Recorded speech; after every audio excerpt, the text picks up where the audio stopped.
안녕하세요, 카진TV 시청자 여러분, 이재린입니다. 오늘 자동차는 제네시스 신형 GV80입니다. 바로 전에 GV80 쿠페 시승기를 보여드렸었죠. 걔는 3.5 터보였었고, 이건 이제 2.5 터보예요. 어쨌거나 주력으로 팔릴 모델은 2.5 터보기 때문에 내심 2.5 터보를 타보길 원했었는데 마침 시승차가 2.5 터보네. 얘는 안팎이 다 많이 바뀌었어요.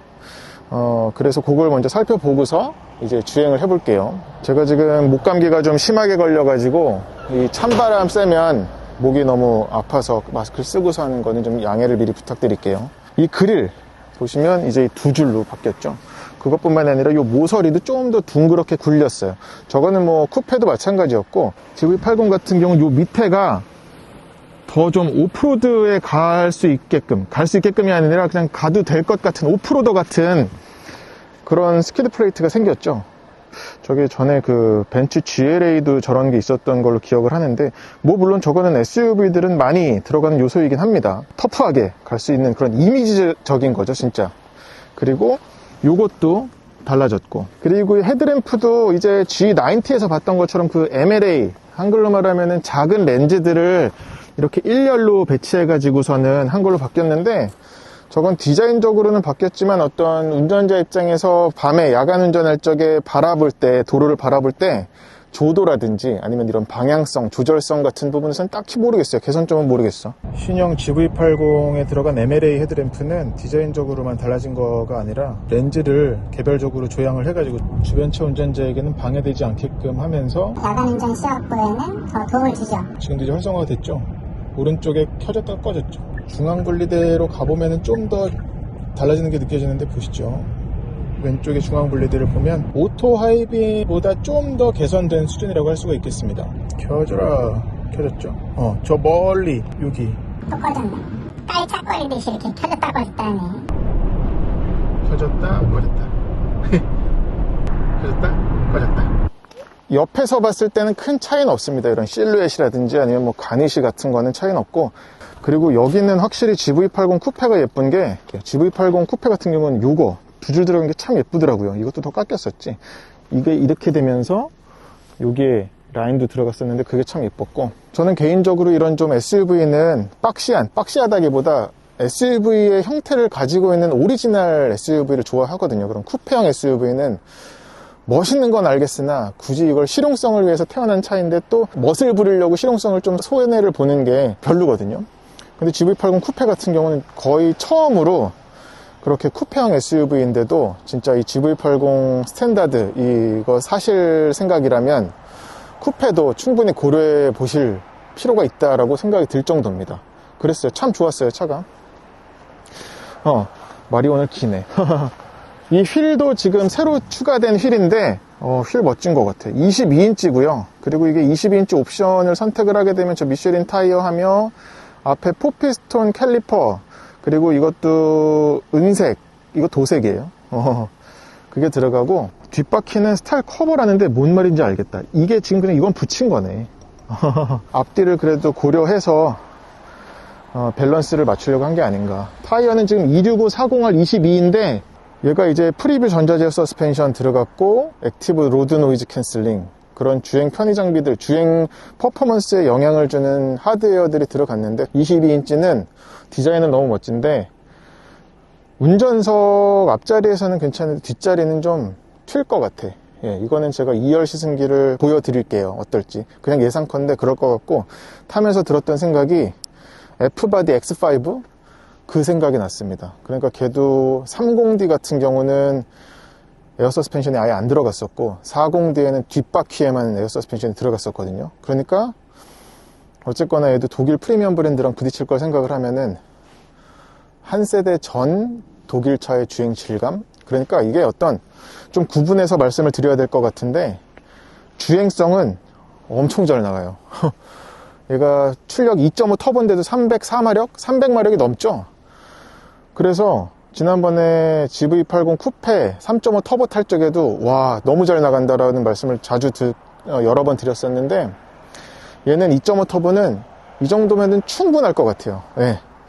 그리고 제어가 되는 걸 생각하면은 글쎄, 오늘 아주 그냥 도로에 염화칼슘이 너무 많아서 좀 미끌러지는 거는 느껴졌지만 그래도 불안할 정도는 아니었고요.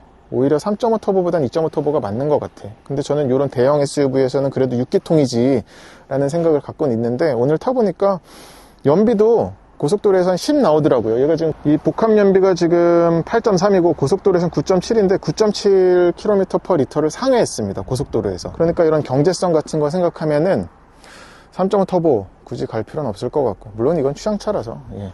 뒷모습에서는 달라진 게 이 밑에 하단에 이제 머플러가 2.5 터보는 아예 없습니다. 3.5 터보도 없지. 예, GV80 쿠페 가야 머플러를 갖게 되고요. 그것도 이제 3.5는 트윈이고 3.5 터보에다가 그 E 슈퍼차저 나온 거는 쿼드가 되죠. 4발짜리. 그런 게 들어갔지만 얘는 이제 이 모양새만 그 제네시스 크레스트를 낸 모양을 갖게 됐고, 오릴 드라이브 들어가게 되면 이 LSD도 기본으로 들어갑니다. 방향지시등은 보라고 켜둔 건데, 이건 뭐 GV80 쿠페랑 나란히 두지 않고서는 모를 수 있는데, GV80 쿠페는 이제 여기가 면발광이잖아요. 그것처럼 멋지던데 얘는 그건 뺐어요. 그리고 얘는 가운데지. 이제 이 빌트인 캠, 이게 정가운데에 있는데 GV80 쿠페는 여기를 리어 스포일러를 쪼개는 바람에 이게 좀 한켠에 치우쳤죠. 트렁크는 간단히 보여드리자면, GV80 쿠페 대비 확실히 GV80은 트렁크는 좋죠. 위에가 깎이질 않아가지고. 그리고 이거 가림막, 이것도 얘는 기본이더라고. 옵션에 추가해야 되는 건 아니에요. 전동식은 아니지만 이 스크린은 좋고, 무엇보다도 이게 다른 뭐 베란다라든지 창고에 갖다 둘 필요 없이 여기에 고스란히 수납이 된다는 겁니다. 이쪽에 커버 떼면은 저쪽도 떨어지는데 저거 떼면은 할 수 있다는 거. 그리고 이것만이 아니라 여기도, 와, 그러니까 GV80이 공간이 되게 좋아. 예. 2열 시트도 버튼으로 폴딩하죠. 또 하드웨어적으로 바뀐 게 뭐가 있냐면, 오디오 시스템이 이제 페이스리프트 전에는 렉시콘이었었어요. 하만 그룹의 렉시콘이었었고, 이제는 B&O, 뱅앤올uf슨으로 바뀌었습니다. 그 옵션이 190만원짜리인데 이거는 정말 초강추할 오디오 시스템인 것 같아요. 이게 카오디오 중요시하는 차주분들은 차 사자마자 오디오부터 바꾼다 막 이런 얘기들 하시잖아요. 오늘은 좀 독특하게 제가 어제 하만 행사를 가가지고 특히나 이 GV80에 들어간 뱅앤올uf슨 시스템이 어떻게 그 하만에서 개발을 했고, 그 오디오 튜닝을 어떻게 했는지 비포 애프터를 들어봤고, 그리고 여기에 들어간 베오소닉 사운드가 어떻게 그 구분이 되는지를 마스터 엔지니어가 설명을 해주셨는데 아주 인상 깊었습니다. 그거 잠깐 보시죠. 저도 카오디오에 대해서는 되게 둔감한 편인데, 모르고 생활하는 것과 알고 나서 생활하는 거, 알고 나서 들어보니까 그 차이가 확실히 들리더라고. 안녕하세요, 카즘TV 시청자 여러분, 이재린입니다. 오늘은 제네시스 GV80를 보러 왔고요. GV80를 보러 왔지만 사실은 이 번호판에서 느껴지시겠지만 제네시스 차와 뱅앤올uf슨 오디오 시스템이 같이 써 있잖아요. 그래서 오늘은 오디오 얘기를 들으려고 왔습니다. 우리가 집에서 홈오디오 좋은 거 꾸미려고 하면은 뭐 거실이 엄청 크거나 넓거나 천장고도 되게 높아야 되고, 그래야 아무리 좋은 뭐 1억 넘는 그런 홈오디오 시스템을 갖춘다 한들 뭐 골드문트를 집어넣고 뭐 이런다 한들 즐길 수 있다고 하잖아요. 190만원에 물론 그런 홈오디오에 비할 바는 아니겠지만 이렇게 훌륭한 사운드를 즐길 수 있다는 게 굉장한 매력이 아닌가 싶습니다. 저는 하반코리아의 AAC 팀을 이끌고 있는 문순 이사입니다. 지금 그 설명을 들은 거를 가지고 이 안에서 책임 매니저 엔지니어께서 설명을 해주신대요. 오늘 설명을 좀 이제 차 안에서 들을 부분은 앞에서 설명을 드렸던 이제 베오소닉이라는 이제 그 뱅앤올uf슨 피처랑, 그리고 이제 서라운드의 어떤 서라운드 사운드, 그리고 이 뱅앤올uf슨 사운드 튜닝이 되기 전 그냥 스피커만 달렸을 때 들리는 소리랑 그럼 튜닝 이후의 소리가 어떻게 바뀌는지에 대한 부분에 대해서 설명드리고 시연을 하도록 하겠습니다.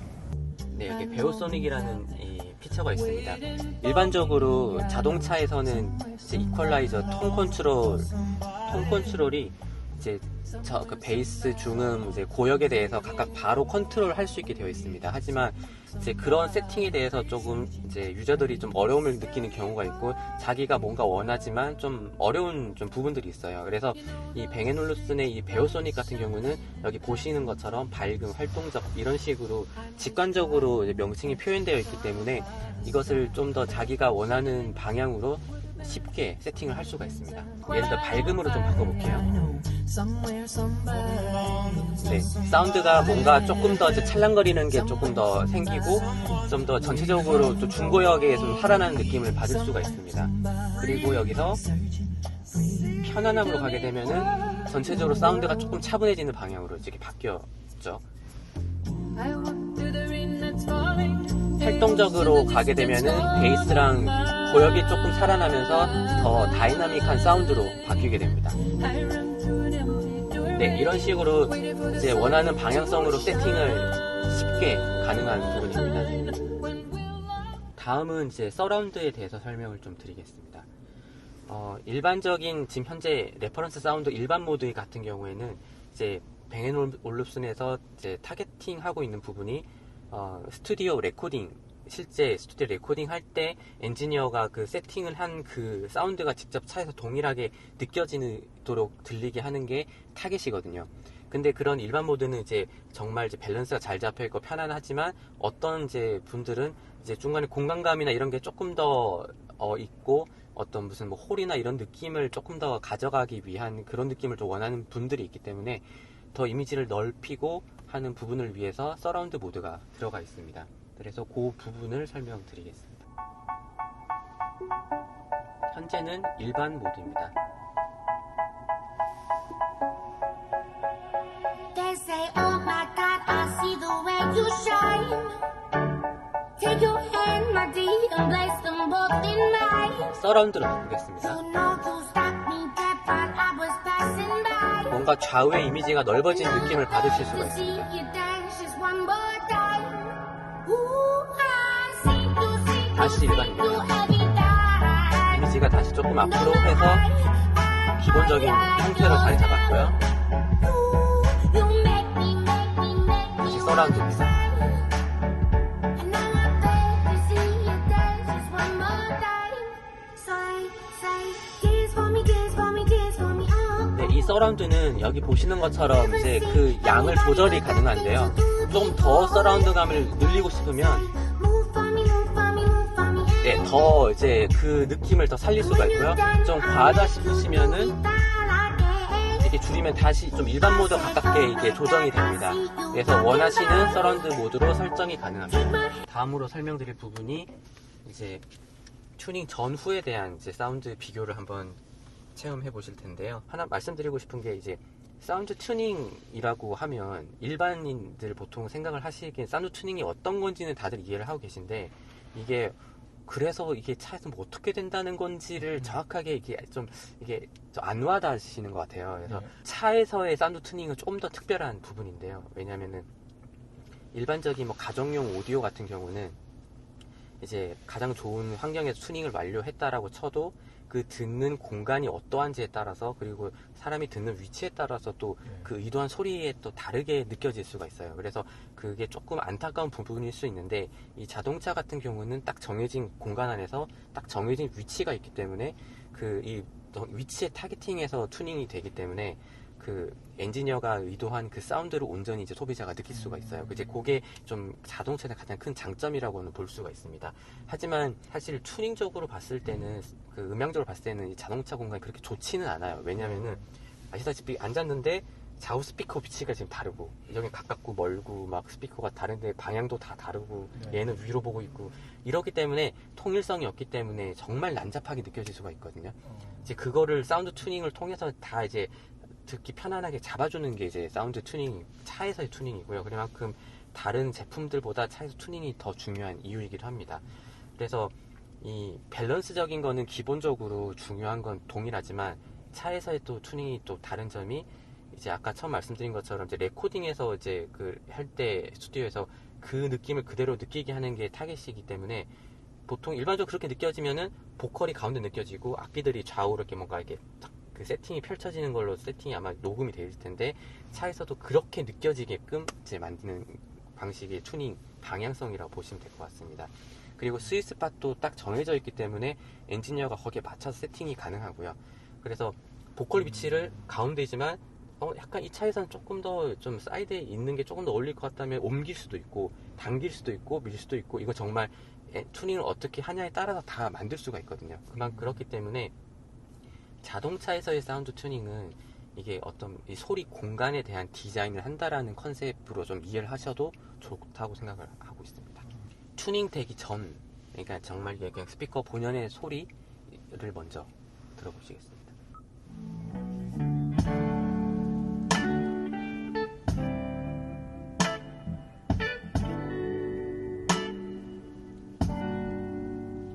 들으실 때 이제 보컬의 목소리가 어디서 느껴지는지, 악기들이 좀 배치가 어떻게 되어 있는지, 밸런스가 어떤지 그런 걸 좀 포인트로 한번 들어보시면 좋을 것 같습니다. If God took me away today, I pray I did everything I could to honor you. And when I open my eyes, there's joy each day. What a blessing. I'm waking up next to you. 그러면은 튜닝이 된 이후의 사운드입니다.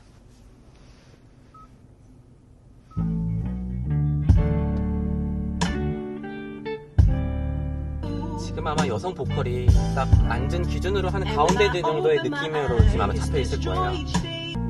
여기서 다시 바로 튜닝 전으로 바꾸겠습니다. 목소리가 문 쪽으로 붙어 있을 거고요. 좀 뭔가 이제 소리가 앞에 맺혀 있던 게 뭔가 좀 뒤쪽이나 이런 쪽으로 좀 퍼져 있는 느낌으로 아마 바뀌었을 겁니다.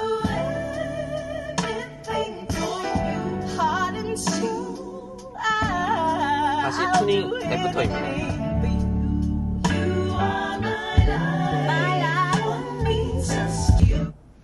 네, 이렇게 이제 튜닝이 이제 바뀌어 이제 이 차이가 제 공간을 뭐 디자인한다고 표현한 이유가 이게 이런 이미지들이 왔다 갔다 하는 그걸 잡는 개념이거든요. 그래서 차에서의 독특한 이 구조 때문에 이제 그런 식으로 튜닝이 더 필요하다라는 말씀을 드리고 싶습니다. 하나 또 말씀드리고 싶은 게 사실 제가 그 사운드 튜닝 처음 시작할 때 뭐 들었던 의문이기도 했는데요. 이제 아시다시피 USB나 이렇게 음원을 틀 때 이 음원 자체는 스테레오 음원이거든요. 2채널, 레프트 라이트 2채널의 스테레오 음원인데 이게 앰프로 들어와서 지금 보면은 스피커가 총 18개예요. 이제 이 18개로 그 두 개의 소스가 분배가 되는 개념이거든요. 그러면은 이게 단순하게 스피커가 이렇게 많은 게 좋은 건가? 라는 이제 사실 그런 의문이 있었어요. 왜냐면은 동일한 결국엔 똑같이 카피가 되는 건데 이게 많으면 정신없고 뭔가 메리트가 있을까? 좀 심플한 게 더 자연스럽지 않을까라는 사실 생각이 있었는데 튜닝을 하면서 이제 좀 이제 알게 된 게 두 가지 포인트예요. 하나는 이제 뒷좌석이나 이런데 조금 동일하게 이제 그 소리를 표현하기 위해서는 물리적인 게 당연히 필요한 부분이 있고요. 그게 하나고 두 번째는 이제 좀 비유를 하자면은 어떤 스케치북에 이제 뭐 물감으로 칠을 이렇게 했는데 그 칠을 여러 번 하게 되면은 그 선이 더 선명하게 될 거고 그 어떤 표현이나 이런 질감이 더 살아날 거거든요. 마찬가지로 얘도 어느 한 타겟팅한 위치에서 여러 스피커의 소리가 거기에 다 쌓여간다는 느낌으로 생각하시면 됩니다. 그래서 그러면 그 자리에서는 소리가 더 명확해지고 디테일이 살아나고 하는 부분이 있거든요. 그래서 스피커들이 많을수록 그 표현이 더 살아나게 될 수 있습니다. 그래서 고급 어떤 프리미엄 사양에서는 스피커가 많은 게 좋고요. 그만큼 사실 많은 스피커를 그렇게 이제 쌓아가는 게 이제 튜닝의 어떤 좀 영향을 받기도 하고요. 이제 그게 어떻게 잘 쌓는지가 중요하기 때문에 난이도가 좀 올라가는 부분이 있습니다. 이렇게 말씀을 드린 김에 그러면 이게 쌓아가는 느낌이 어떤지 또 한번 좀 들려드리겠습니다. 네, 지금은 아무 소리가 안 나는 상태고요. 그리고 지금 딱 프런트 좌우만 지금 동작을 하고 있습니다.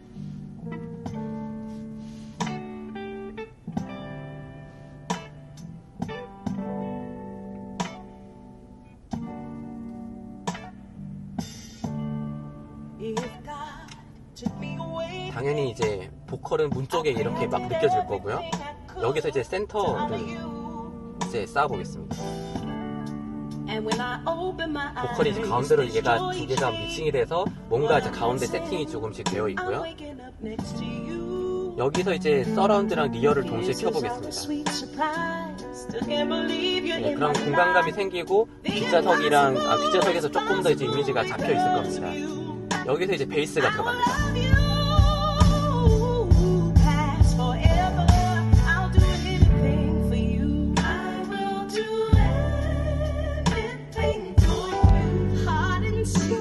네, 그냥 심플하게 이제 순차적으로 보여드렸는데요. 사실 이게 실제 사운드 투닝할 때 이제 하는 순서이기도 해요. 정말 실질적으로. 그래서 프런트 쪽이 사실 중심 사운드거든요. 그래서 얘를 센터랑 같이 얼마나 이제 잘 매칭해서 만드는지가 중요하고요. 그 이후에 이제 리어나 베이스나 이제 하면서 이제 공간감과 이제 밸런스를 전체적으로 맞추는 작업으로 진행이 되고 있습니다. GV80을 그동안 뭐 페이스리프트 전 그리고 페이스리프트 이후에는 쿠페 이렇게 여러 번 경험을 해봤는데 확실히 차를 여러 번 경험해 보니까 타보니까 물론 실제 차주에 비해서는 턱없이 부족한 뭐 의견일 수 있지만 GV80 뿐만 아니라 제네시스 차는 탈 때마다 말씀을 드리는 게 인테리어 만듦새 같은 거 있잖아요. 이건 근데 뭐 인테리어만이 아니라 익스테리어도 그런 좀 고급스러운, 딱 봐도 저거 비싼 차네, 디자인이 뭐 오래 봐도 질리지 않을 것 같네, 뭐 이런 게 직관적으로 뭐 판단하는데 오래 안 걸리잖아요. GV80도 그 연장선에서 특히나 플래그십 SUV다 보니까 그게 고스란히 잘 느껴집니다. 인테리어는 지금 디자인 셀렉션 2가 적용이 돼가지고 한 건데 이게 지금 위빙? 무슨 그런 알루미늄은 아니고 뭔가 다른 소재 같은데 뭔지 모르겠어. 플라스틱은 아니거든요. 뭔가 직물을 이렇게 클리어 코트를 막 입혀서 한 건지는 모르겠는데 잘 어울리는 것 같고요. 이 색깔 조합 참 좋은 것 같아요. 약간 이 브라운 컬러가 좀 더 어두워도 좋지 않을까라는 생각이 들 수도 있지만 딱 봐도 고급스럽잖아. 아예 소프트 클로징도 당연히 들어갔어요. 이게 참 있으면 폼난 옵션이더라고. 벨트 색깔까지도 갈색. 그리고 얘도 GV80이 어떤 차 크기에 비해서 실내 공간은 아주 광활하고 넓다라는 얘기는 안 하는 편인데 이런 문짝 두께를 보면은 그런 이유를 알 수가 있습니다. 그러니까 얘는 이런 부분에서도 아주 그냥 커다란 차보다는 고급스러운 차를 지향해서, 지금 제가 이 돼지 잠바 입어서 잘 감이 안 오실 수도 있는데 그래도 충분합니다. 예, 성인 4명 그리고 5명이 앉기에는 가운데가 좀 솟긴 솟았어요. 근데 요 턱이 지금 보시는 것처럼 그렇게 튀어나오지 않았죠. 제 복숭아뼈 정도까지 튀어나와서 유사시엔 5명이 앉을 수가 있고, 참, 그리고 이게 GV80이 5인승, 6인승, 7인승을 고를 수 있잖아요. 근데 얘는 지금 이제 5인승입니다. 공간적인 거, 지금 제가 그리고 또 모자도 써서 그런데 시트 밑에 발이 들어가는 건 아주 쾌적하게 그냥 쑥 들어가는 편은 아닌데 이건 뭐 시트 좀 높이면 되긴 하겠어요. 이 방석 길이도 보면 제 신장에서는 거의 뭐 모자람 없이, 그리고 앞에가 살짝 올라와 있어서 허벅지가 제대로 닿는 느낌이 있습니다. 그럼에도 저 발 공간이 좀 더 확보가 되면 더 편하긴 하겠어요. 그러고 보니까 이번에 벤틀리 벤테이가가 EWB가 나왔잖아요. 이 GV80도 EWB 나오면은 잘 팔리지 않을까?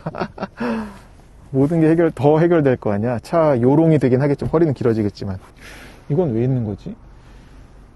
아, 걸리는 거구나. 팰리세이드 보면은 수동식으로 올려가지고 거는 거리처럼 생겼는데 그 닛불 같이 생긴 거, 이거를 자르지 않고 그냥 쓴 건가 싶은데 그건 아니네요. 요게 요런 고무가 살짝 마감이 되어 있습니다. 야, 이것도 플라스틱끼리 부딪히면 소리가 날 텐데 이런 터치를 보면 확실히 신경 쓴 구석이 많아요. 여기까지도 가죽을 썼었네. 와. 도어 트림은 보면은 가죽. 여긴 또 심지어 투톤 가죽. 디자인 셀렉션 2? 그 옵션은 비싸긴 한데 넣은 차의 차이가 엄청 클 것 같아. 큰 것 같아. 여기만 우레탄입니다. 마감은 안 돼 있고 저런 도어 포켓도 크진 않아요. 얘도 열선이 들어오네. 이번에 GV80 같은 경우는 쿠페는 물론이거니와 이 GV80도 열선 키면 여기까지도 들어와요. 이야. 2열은 안 들어와요. 에어컨은 3존입니다. 이건 뭐 똑같네. 완전히 GV80 쿠페랑 메이크업 거울. 이 램프도 보면 이게 LED 그냥 하얀 거면은 오히려 좀 너무 밝아서 별로일 수가 있는데 그래도 약간 은은하게 만들어서 이런 것도 좋고, 이 독서등도 마찬가지고, 여기는 뭐 스웨이드라든지 직물을 덧대진 않아서 플라스틱 느낌이 많이 나네요. 요거 하나 이 제네시스 GV80에서는 플라스틱 느낌이 많이 나는 곳이네요. 우리가 손으로 잡았을 적에는. 2.5 터보는 베이스가 6,750만원 그렇잖아요. 근데 옵션을 그래도 한 2,300여만원 넣어가지고 이 시승차 지금 옵션 패키지 들어간 거 다 따지면 9,200~300만 원이었던 걸로 제가 기억하는데, 그건 옵션편을 보여드릴게요. GV80 인테리어입니다. 이전에도 전 나쁘다 생각이 안 들었었는데, 이번 페이스리프트는 신형 느낌을 물씬 내면서 그것뿐만 아니라 운전자 입장에서는 되게 많이 편해진 게 있어요. 일단은 시각적으로 봤을 적에는 이 운전대, 만두 운전대 같은 거 있었죠. 투스포크. 이번 이 3스포크는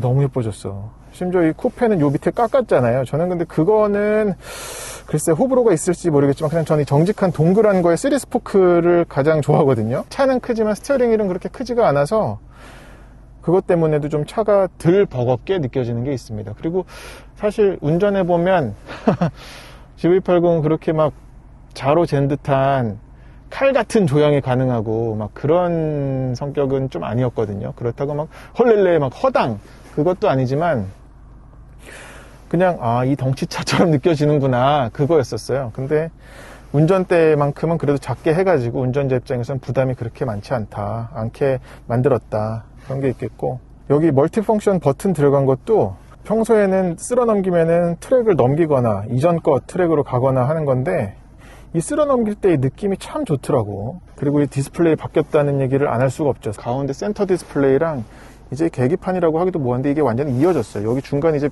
바가 없잖아. 보시면 이게 지금 3D 주행 방향이잖아요. 여기까지 지도를 다 쓸 수가 있다는 거죠.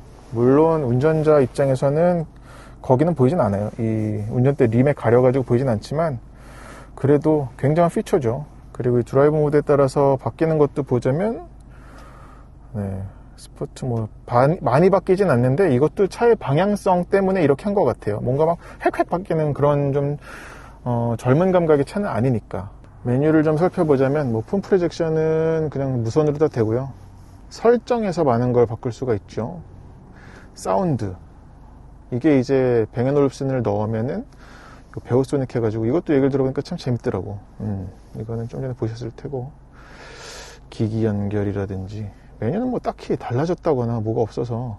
요거는 운전자 졸음 조는지 안 조는지 보는 센서예요. 그리고 이 공조 장치는 특히나 좋아졌죠.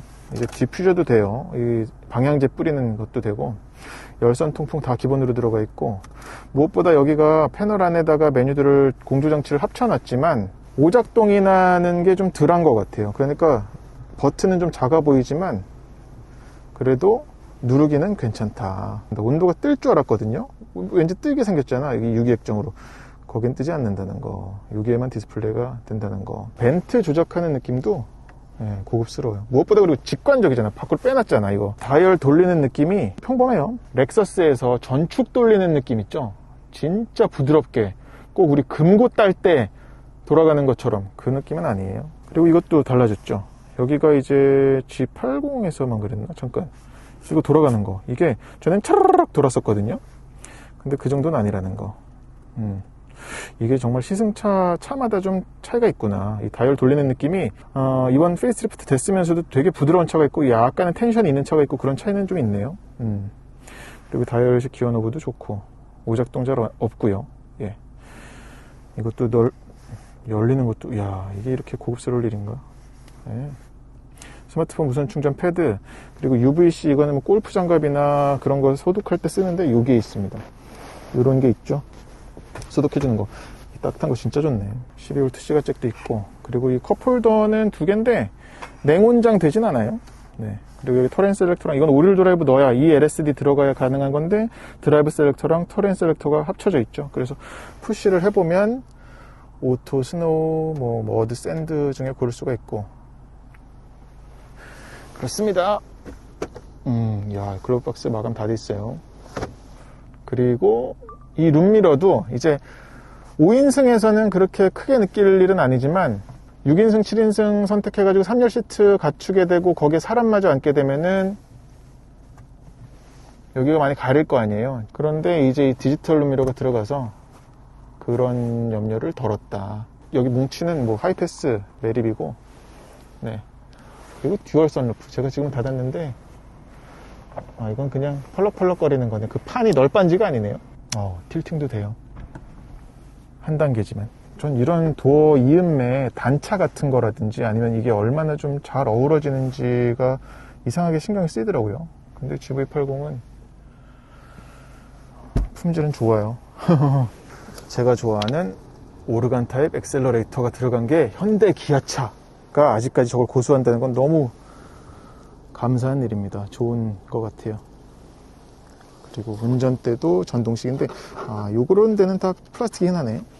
그러니까 이 운전대가 가죽, 심지어 이 빵빵이 커버도 가죽인데 이 뒷부분은 다 플라스틱. 그리고 시트도 보자면 착장감 좋습니다. 일단 넓어요. 넓으면서 이거는 전에도 말씀드렸던 것 같은데 이 에르고 시트는 거의 포르쉐 18방향 시트만큼 좋은 것 같아요. 뭐 리클라이닝, 슬라이딩, 이거는 허벅지 받침 늘리는 거, 마사지, 요추 받침도 윗등 아랫등 다 들어가죠. 훌륭해. 그리고 여기 이거 날개, 이거는 얘는 운전석은 안 되는데, 그리고 이거 됩니다. 이 목디스크 있는 분들한테는 중요한 거잖아. 2열 헤드레스트는 참 좋아요. 이거 스웨이드 이것까지 썼는데 거기다가 이게 없다 그러면 여기 이거 날개형이거든요. 이 스웨이드 때문에 저게 좀 반감이 되는 건 있죠. 네, 이제 신형 GV80 주행을 해보겠습니다. 시동부터. 업데이트 중에는 차량 운행할 수 없습니다. 이게 OTA로 이제 다 되는 거죠. 이건 또 처음 보네. 근데 지금은 운행할 수가 없대. 다음에 하죠. 시동 걸면 3.5 터보랑 비교할 적에 그 쿠페지만 이거 좀 더 깨어나는 거는 느껴지네. 이게 어떤 뭐 방음의 문제 이런 걸 떠나서 그냥 4기통, 6기통의 차이가 아닐까? 제 내 비주얼입니다. 오늘 운전하면서 다시 또 저는 스포트 모드로 했을 적에가 훨씬 운전자 입장에서는 차의 움직임이 적어져서 편했어요. 그리고 가상 액티브 사운드 디자인? 가상 사운드는 강하게 해놨거든요. 이게 쿠페랑 비교할 적에는 차이 잘 모르겠네. 쿠페 때도 이렇게 강하게 하면은 확실히 이런 좀, 걔는 뭐 그냥 6기통이었으니까 뭐 굳이 6기통 같은 사운드라고 말씀을 드릴 수는 없겠는데, 지금 제가 이제 액티브 사운드 디자인을 꺼볼게요. 사운드 디자인 끄기.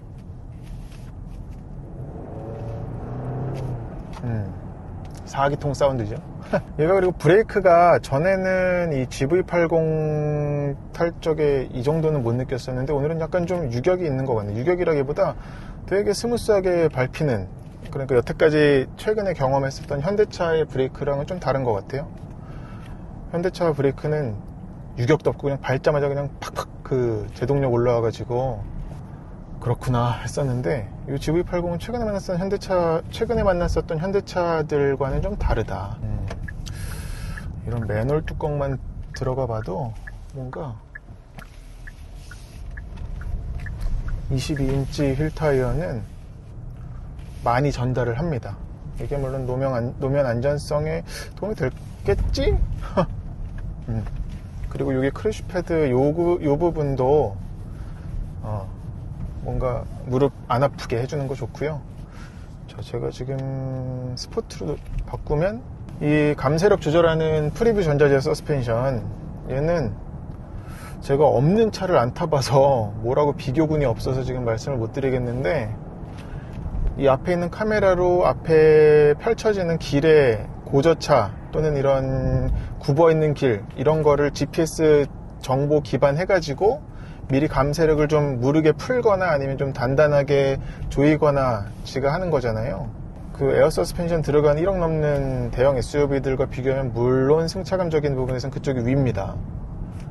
얘는 그거보다는 좀 솔직하게 전달한다고 할까? 그 가운데 드라이브 모드를 스포트로 두냐 컴포트로 두냐에 따라서는 차이는 그래도 꽤 있어요. 네, 저는 그래서 지금 컴포트로는 거의 두고 달리다가 처음에 그냥 바로 바꾸게 되더라고요. 이런 그냥 살짝의 균열간 부분 밟을 때 뿐만이 아니라 특히나 이런 깊은 데 들어갔다가 빠졌다가 나올 때 또는 뭐 넘어갈 때 자세를 잡는 느낌이 스포트로 뒀을 적에가 좀 더 간결해요. 네. 그래서 저는 지금 이런 좌우 롤링 같은 경우도 좀 더 얘는 이 풀어진 컴포트 상태에서는 서스펜션은 뭔가 그렇다고 그냥 물침대처럼 줄렁줄렁 이건 아닙니다만 네 바퀴가 그냥 이렇게 움직이는 그런 느낌이 나요. 예. 대신 이제 스포츠로 지금 바꿨는데 스포츠를 바꾸면은 그래도 네 바퀴가 따로 움직이는 게 좀 줄어든다 라고 받아들이면 될 것 같습니다. 정숙성적인 부분은 오늘 고속도로에서도 많이 타보고 했는데 이 이상 조용할 수는 없을 것 같아. 물론 지금 이게 앞자리라서 2열에 앉았을 적엔 또 얼마나 달라질지는 모르겠는데요. 적어도 1열에서는 최고 수준이라고 말씀드릴 수 있을 것 같아요. 저런 얕은 방지턱이긴 했는데 넘을 때 제 머리 움직임이라든지 몸을 한번 봐주세요. 지금도 이게 스포티였고 저 앞에 방지턱이 또 있으면 한번 보죠. 일단 컴포트로 바꾸고 정숙성이 앞에서 들어오는 소리뿐만이 아니라 옆에서 바닥에서 들어오는 소리 다 좋은 거, 다 잘 잡은 것 같아. 방지턱이 안 나타나네. 그리고 얘가 시야가 참 좋은 것 같아. 그 앞에 내다보는 것도 좋고요. 이 옆에 이 A필러가 사실 두껍거든요. 물론 여기 깎아놓긴 했습니다만, 근데 또 예상보다는 좋은 것 같아요. 그리고 이 2.5 터보 엔진을 궁금해 하시는 분들이 있던데 5 시리즈 라이브 할 적에도 한 분이 그러셨죠.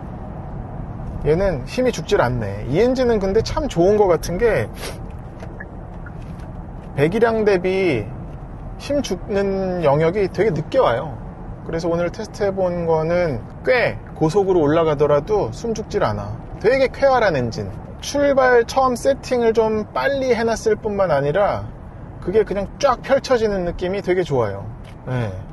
그러니까 우리가 6급에서 2.0 터보 엔진을 얹은 차는 쉽지 않죠. 거의 보기가 드문데 앞으로 폭스바겐에서 내놓을 테라몬트가 이제 2리터 그 터보 엔진이잖아요. 걔는 어떨까. 근데 이거 지금 2.5 터보 엔진은 이 대형 SUV GV80을 몰기에 충분 이상입니다. 그래서 굳이 뭐 350마력짜리 3.5 터보가 생각이 안 나네. 물론 이런 엔진 회전 질감 중요하게 생각하시는 차주라면은 그래도 그 6기통의 맨질맨질함 있죠. 그것 때문에 6기통을 가실 수는 있겠으나 그냥 2.5 터보만 해도 충분한 것 같고 효율성도 충분하고. 지금 연비는 몇이냐. 이게 위젯을 이렇게 보여주는 게 참 좋은 것 같아. 누적 정보가 7.9고 주유도 7.9, 현주행에서는 5.0인데 이게 10까지 나오더라고요. 고속주행할 때. 네. 이렇게. 그리고 중간 추월 가속할 때도 변속기도 이 8단 자동 변속기는 참 그런 가끔 멍청하다는 생각이 전혀 들지 않고요. 든 적은 없었고. 자, 한번 임의로 제가 당겨 볼게요. 가속해보면 지금은 2단계만 내렸는데 많이 당길 때는, 그러니까 고단에서 갑자기 당길 때는 막 3단계까지도 내리더라고요. 그리고 그게 이제 엑셀링 할 적에 우리가 엑셀 밟을 때 변속기가 3단 넣어야 되나 4단 넣어야 되나 이렇게 머뭇거리는 변속기들이 있잖아요. 근데 얘는 그 즉각적인 판단이 되게 빨랐어. 얘도 좀 몰아붙이면 빠릿빠릿해지게 정신들을 차린다고 해야 될까? 아까 말씀드렸었잖아요. 이 차가 그냥 대형 SUV 운전하는 것 같다. 뭐 차급보다 차가 좀 작게 느껴진다. 뭐 이런 느낌은 아니라고 그랬잖아요. 근데 또 고속으로 달려보면은 그게 좀 헐거웠던 게 좀 꽉 조여지는 느낌? 그리고 이 ISG 활성화 비활성화가 깨어나는 속도라든지 그 진동도 꽤 정제되어 있습니다. 예.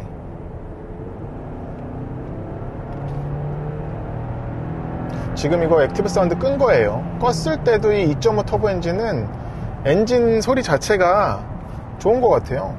전에도 이건 몇 번 말씀드렸던 것 같은데, 아무튼 GV80 페이스리프트 정리를 해보자면, 어쨌거나 지금 이 차가 스테디셀러잖아요. 이미 제네시스 안에서는 잘 팔리는 차, 그리고 가운데 기둥이 돼버렸는데, 이번 페이스리프트는 뭐 계속 이어갈 것 같아요. 대안이 없다기보단 이런 가격에 이런 구성 그리고 패키징을 볼 적에는 소비자들이 봤을 때 참 좋아할 그런 것들을 많이 가지고 있다. 리어 엑셀 스티어링은 안 들어갔어요. 그래서 이렇게 좀 유턴할 적에 보면은 회전 반경은 큽니다. 한 3차선까지 넘어가. 선택하신다면은 옵션을 근데 어떻게 선택해야 될까? 근데 이 차 지금 시승차에 들어간 이런 눈에 보이는 요소들 있죠? 이런 감성적인 부분의 요소. 첫 번째 추천은 역시나 이 190만원짜리 뱅 앤 올uf슨 오디오고요. 디자인 셀렉션인가? 이거 2. 이거 좀 투톤 가죽 집어넣은 거는 비싸지만 넣을 필요 있는 것 같아요. 넣으면 아주 차가 급이 달라지는 것 같아. 컬러는 취향이시지만 세빌 실버 추천 여전히. 그리고 그 네이비 컬러도 예쁘더라고요. 아무튼 도움 되셨으면 좋겠습니다. 오늘 제가 목이 많이 안 좋아서 목소리가 계속 갈라지네.